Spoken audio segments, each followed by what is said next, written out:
লংকাৰ কপিলীপাৰাত সংঘটিত হৈছে মানৱ সমাজক লজ্জাজনকৰ এক ঘটনা। প্ৰেমৰ সম্পৰ্ক কৰি গৰ্ভৱতী অৱস্থাত নাবালিকাক এৰি দিলে এজন যুৱকে। কপিলীপাৰাৰ জুনেইদ আহমেদ নামৰ যুৱকজনৰ এগৰাকী নাবালিকা ছাত্ৰী হৈছিল প্ৰেমৰ সম্পৰ্ক। পৰৱৰ্তী সময়ছোৱাত সেই প্ৰেমৰ সম্পৰ্কৰ বাবে শাৰীৰিক সম্পৰ্কত মিলিত হৈছিল দুয়ো আৰু অন্তঃসত্ত্বা হৈছিল সেই কিশোৰীগৰাকী।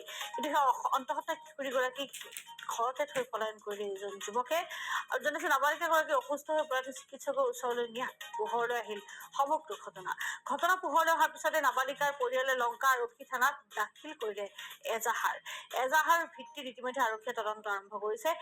অভিযুক্ত জুনেইদৰ পৰিয়ালে গোচৰ সন্দৰ্ভত বুজাবুজি কৰিবলৈ হেঁচা প্ৰয়োগ কৰাৰ অভিযোগ কিশোৰীগৰাকীৰ পৰিয়ালৰ। আনহাতে হোজাই আমচুৱে দোষীক কৰায়ত্ব কৰি ভুক্তভোগী পৰিয়ালক ন্যায় দিবলৈ হোজাই আৰক্ষী অধীক্ষক আৰু লংকা আৰক্ষী অধীক্ষকক দাবী জনাইছে।